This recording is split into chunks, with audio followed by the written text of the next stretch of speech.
Okay, FM 101.7. Medase Maminko Yewa Andy Kankamo Waye editor Edima Informa Democrata Andy Mimwaji Kwame Mejoso Achoti Fonya Ejefo nyina Joso na boko de Agbo abo dia cha ya so wa put to so amawo kwese Amen be Kenya ya na unim say trust on media it symbolizes strength, authority and life.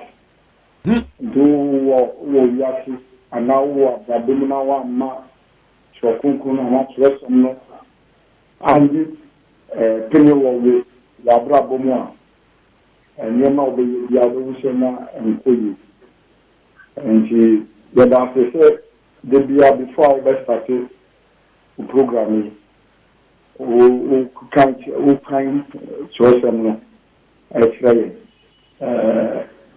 Ammonia in my power. Besa Medase pa Ayi Professor Kwame na Ahoy Nwuma odi aba abonte working with Rollins party baby a say wono ko ayi unua koku anyi doho na wabɔ ne ho aka ne ho asɛm bi wɔ mu na ɔno ne ho asɛm a ɔka wɔ mu de matenze yɛse ɛyɛ asɛmpa ɛnyɛ unlike the babies with sharp teeth nu ade ade bi sɛbɛ no kafa no ho wadama Kwame Medase ani die mmachia otiefo Kwame yam sɛ nanu na ofrɛ me no meka ne me die efutu a President Mills ade maame yam sɛ saa futu no anwa so abɛda di wɔ book yi mu and that is why in as much as book yi fa baby nkrofo ba react no ebi nso ewo mu a ekire nkrofo bi omusu no omuban ne ntitie pa omu papa mu adi ama omu and so fast forward omu ba ba mu no omu masa ntitie pa no edaji ko book no mu a page 188 paragraph 3 to be precise and with your permission mankind for the avoidance of doubt Koku Anidoho gives his own version of President Mills's frustrations over this matter as follows. Quote begins. Being the ever forgiving and non-confrontational person President Mills was, he never called any of us his aides and asked us to go on a headlong collusion with the founder. On the contrary, he once told me never to be deceived by anybody into attacking Rollins, because once I do that, it will be the end of my political career. The issue of so be attacking former president. Now, after obi kura ma warning say, when na one attacking no, when na one can be no. Does it mean say, ya ne nipa no oye biribia anhwa wanu betia no. Nti na ya na say futu no ekọ. And sir, Kwame, I was a Sonkunkono cry womb. Almost a dear, would you not know a jadea? Now what Nyache was a so. And the Ubia one who be pendy. Won't mean Cassantianesa. I'm not saying that we shouldn't challenge the status quo. But if you are only penny moving your dream, a Faquaya will win the Cassa, who bet your dream. Say I want no conquer extra on. Indeed, Futua, President Mills, or no, and Abia during his tenure of office as President of the Republic of Ghana, our former President, Judge John Rawlings, the founder of the NDC, during that period, no. Now it's an adrenaline, near maybe our first Tuchiman or China adrenaline. And no, yes, I have President must be brave because the catcher was send me or catch them in a say. And you be a Yami was Shema Ubia.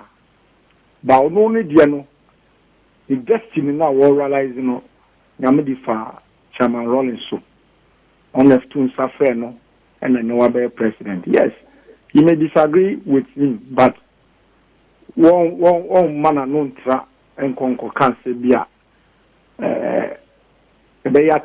Or yes, answer a dinumia and a banner so. And he, a foot 2 hour the mamma, and one of the Akuku.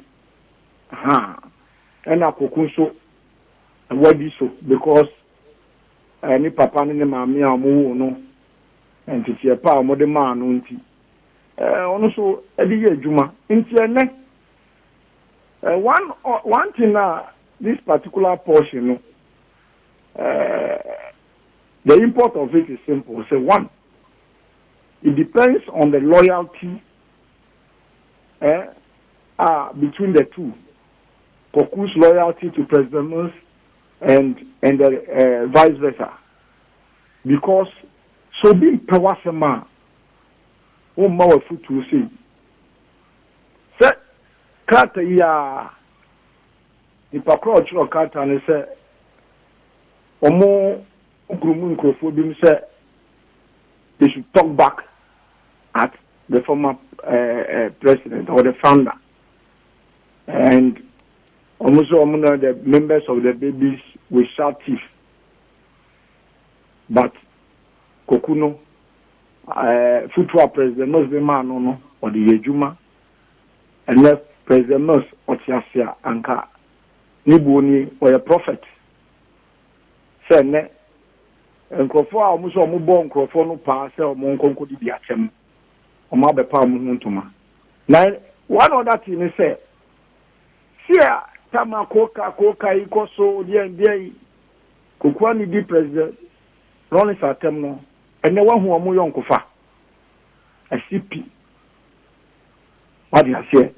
Yes, in the is that Tamils Institute founded by Kokwani Dohu, Ewoho, Yesu Yeboah, to perfect and project the legacy of the legend, President Mills. Now you two suffer, your papa, so on the Taichi. Now what you sorry, Penim, Atinya Chanin Babuam by 6:30 on the 24th July, 6:30 a.m. Now Ulmana Bedu Asumjepa. Now the White House, the two President Dasso. Nimia, and ye bua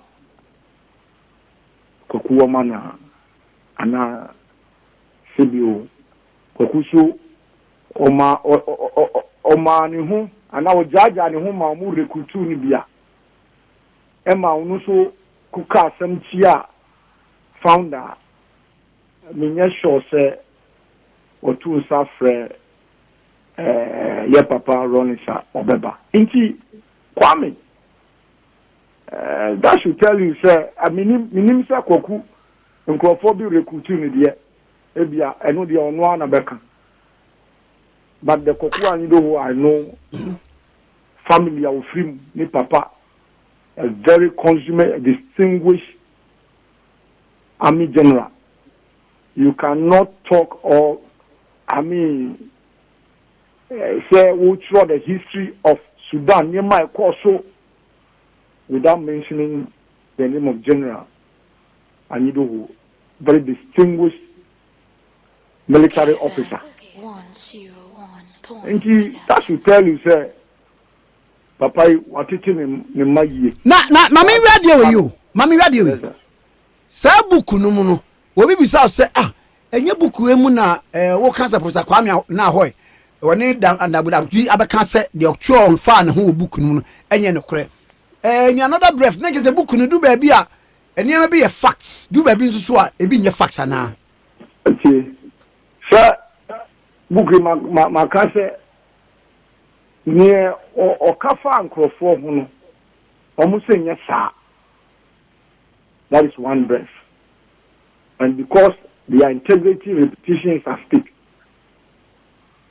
Amana bedadi say insema wo ka pa me hono enye noa regarding Abu Dhabi. What does one make no? Wakotro onu aso na chiro say omu grumu babies is Southeast. So they should talk back at the founder. Yes, onu na kan yo enye me na me chiro enye me na me tintin krata. Na book no sa recruitment na ekoso no no se koku anyi do wodie we na o ka kire ono se resident e ka kire no etu ne fu se me mane obia na ada no e mane mi di founder tem e bia se koku e be kire mo a e bia ono so di bia be tu bia se e bia mpanifo bi frɛ no say na kokuti ho na the communication director at the presidency and na nyema nko so na de bia wo boss over blah blah blah only be attempt say kokusu be kasa bia obema na adedi pa me I don't want to believe say obi be ba be recruit kokusu say onko di attempt nti wanya na ye two things abusia wo film ni papa ni mama nti pa mo de ma no nti wo nye sa ena panimu a woto safra na se koku bra na minu onye djuma President Mills, he had that foreseeability thought of sporting koku talent and jealously protected that talent in him. Say me bay ni na me jana entweye nti mame fa futuo ma no nti sa futuo no na odi ma koku nti Kwame, we cannot say book na papa no tro no in entirety no you be discrediting sa but in conformance or titro sanfa mo hono omo no mo ba se me won ka no enye sa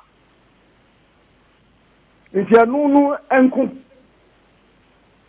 what you say sa recruitment ya say they should talk back at the founder no eno ena professor Kaseko Kudie we no kan ya nti ebia during that period no mo recruit kokunso ba efutu na president Moses ma no ne efia ofim no say ye bi atem no eni panimu atem Uba bofra bakra one say ye na it depends on the way I win in the bekasa say I bet me atia no unim na uye ni ovalia na abofra no so in his or her quest to defend the right no ne enimguase a wodi go no one say ya na no akwa akotra na ono so aka bibia ense so ka nti Kwame abedadi say kokudie It's a man of conscience. He's from a good home. And he cannot be manipulated by people. Koku Anyido cannot be manipulated. That is one lesson I say, ma obi embe recruit say koko yadie against your conscience. Kwame, ni abeya ye kan say baby suicide if ya o ma ba say there be nobody recruited them mean as for with the exception of statement na ye nua ku de to black one sam kwachu for su de ba ye say blame ye media say ye na ye twist no hwe ye nyina ye nsia de say ye wo politics ma ye ma your conscience we shouldn't mortgage our conscience for pittance what that's what make no because and then one say about baby nta ye nua no no They are finished politically. That was what President Mills saw. You see, as visionary as he was, that was what he saw. Said, "Me Jaco kuna unushu kambia one sheya." Obedi diatem, odidi atema the political career san. Na politics susuli anya temdidie. Nti Professor Ahoy wakan koku dia na wakan weso dia. Nkofo a me sure say kwaku mo poso ahoma na mo frɛ no. Na so obekasa. Obekasa yes, sana president mo catch them. Na mame bio sa temdidie no. Ya na gina sei. Se nipa kro no waye dictatorial. Nipa kro no waye kan okan kabi. Ana ya na agina sei. Na edien be na ye na wo mu a e ma na ya temdidie.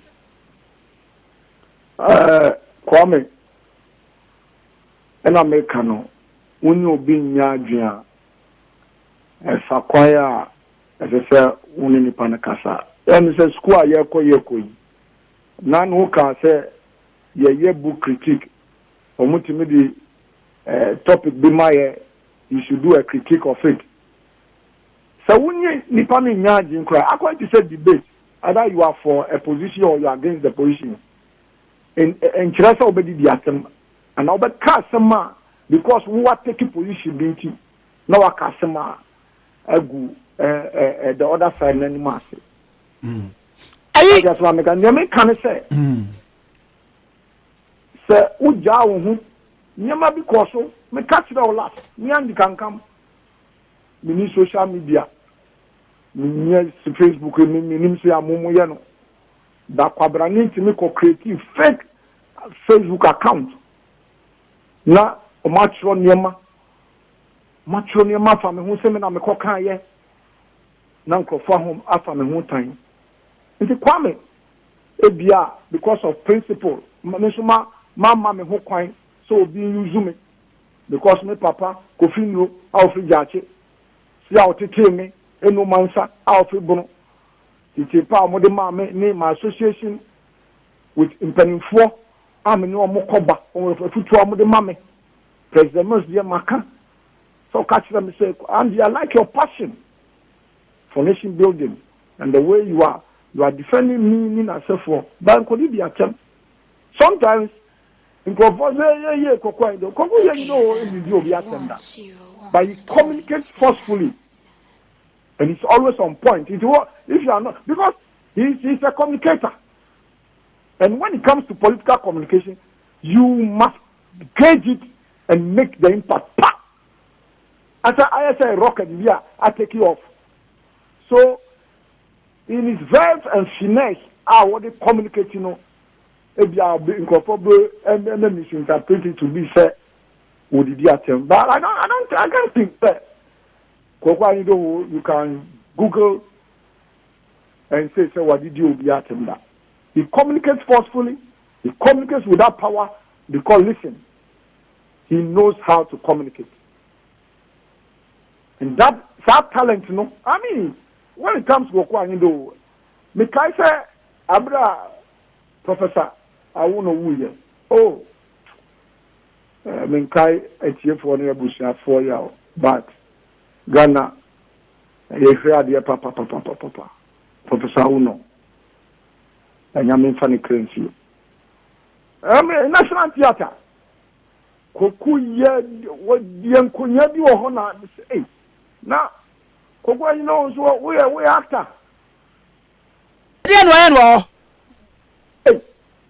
Professor Uno, we are Koku by you, Sapum be what you act, be Kakrem, or we share Papa no and Munyam because when it comes to Professor Uno, it's a master of the language, the Queen's language. Hey, why you?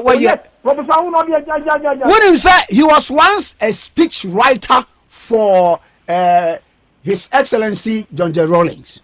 Yes, Amasa. Some go now. Obi Kabrofu and I say, listen, that guy speaks bad English with confidence, and I don't like it. No, just or the what the akukoduro kabrofo ti kabrofo ti because nkrofo a oti omuntam no omuntimi nka bintino na wa hero ai onza tama yewo secondary school no yenkro asefo no yewo wana ngofo amufriku kase mo kabrofo no kana ntimi nka binti no mbeka bia enyo yeah. Oba English literature moi ne fa ba be friend malapropism. Yeah, being malapropic. Enti yenwan mu ya ene omuso mu rekutu mu ye. Ade yakọ book mu. It's in print. Wan hwe ya. Ana mo bi a obetu no etina ebe how aha wona na kanso a wo mane na sefo because actually, we cannot write the history of this country without saying, hey, yeah, multi-party democracy. Some people were recruited, groomed, created purposely for use as attack dogs. Now, one more, now you bubodi. Oh, who can come? Into me, Papa Kofino. Well, you be there. Yeah, me say. Dana yeko jache eko peno krabi no angansa nkrofo nko beka so mo papa oye wo ba yeko ye good testimony nkwa enti tiepa mutiti wo fia na wa masa enti tiepa no am manifest when you are growing and surgery on in all areas of life no na wa mana am manifest one until I ne stress now you know because the Bible listen Bible going to say a hand time yet I can be dear yet nina sefo corona yet one in crofo to me bomb tumpo no mu chako tumpo some money yeah kokwa ni do ho in crofo to me ko can wait why you wait me I was surprised last year and the cyber crime unit of the Ghana Police Service petition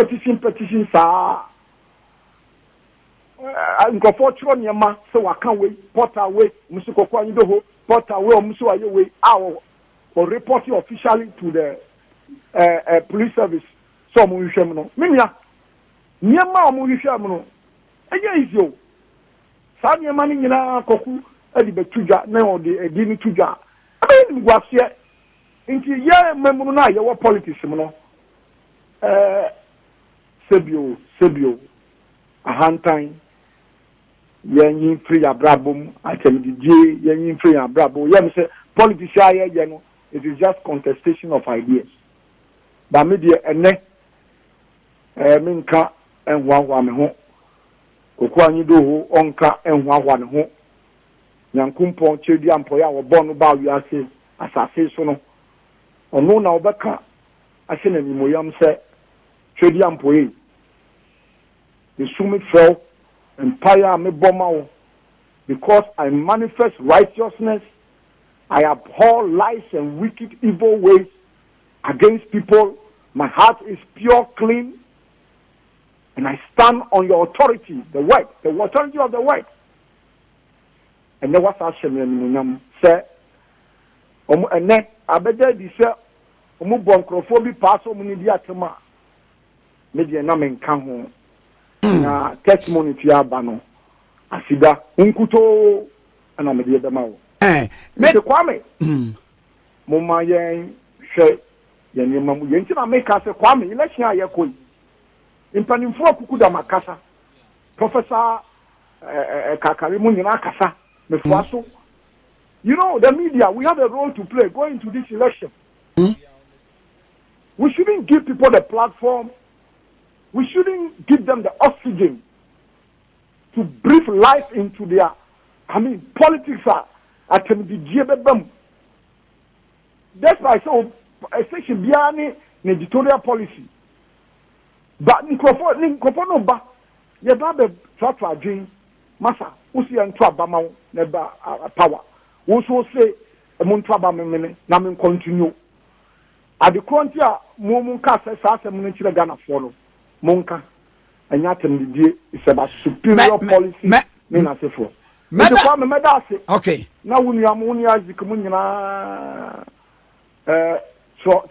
chrokonko no wahu chrosem no mo mane sipi o mabra bom na mo gitum na you walk the path of the word mo ni mo ngwasida ene kokwa anyi do nkofo amufo se na nimbagu ase no nyame se makura sore na me se wodi mo nyam Psalm 23 ena nyame e dia hye kokwa di mo aju anyi do woni mo nyam amen medase pa Andy Kagam de na atwen kono ke 101.7 so eni Okay FM 101.7